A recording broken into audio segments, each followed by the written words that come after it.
আজকে সাইকেলে মাল ডেলিভারি দিতে গেছিলাম। তো আজকে সাইকেলের জন্য ওয়েটটা বেশি হয়ে গেছিলো, ওভারলোড যেটাকে বলে। তো এখানে টোটাল 3টে দোকানের মাল আছে। তো প্রথমে আমি একটা দোকানেই এসেছি মালটা ডেলিভারি করতে। এখন সবে একটা দোকানে এসেছি মাল দিতে, আর দোকানদার জানি না কোথায় গেছে, বাড়িতে গেছে না কোথায় গেছে। তো দোকানদার না আসা অবধি আমাকে এখন ওয়েট করতে হবে। ওই দোকানে মাল দেওয়ার পরে আমি কিন্তু আরও একটা দোকানে চলে আসলাম, আর এটা কিন্তু অন্য দোকান। আর এখানে দোকানদার দেখো ওখানে বিলটা নিয়ে গেছে পেমেন্ট করার জন্য, টাকা আনতে। তো এখান থেকে আমি টাকা পেমেন্ট নিয়ে তারপরে কিন্তু আমি সাইকেলটা নিলাম। সাইকেলটা নিয়ে আমি কিন্তু আরও একটা দোকানে চলে আসলাম।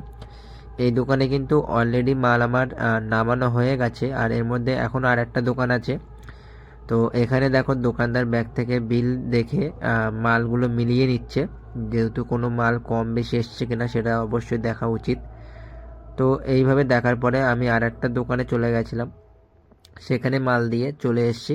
তো আজকের ভিডিওটা এই পর্যন্ত। যদি ভিডিওটা ভালো লেগে থাকে অবশ্যই লাইক করবে, কমেন্ট করবে, এবং চ্যানেলে নতুন হয়ে থাকলে চ্যানেলটাকে সাবস্ক্রাইব করবে। দেখা হচ্ছে নেক্সট কোনো ভিডিওতে। ততক্ষণ সবাই ভালো থাকবে, সুস্থ থাকবে।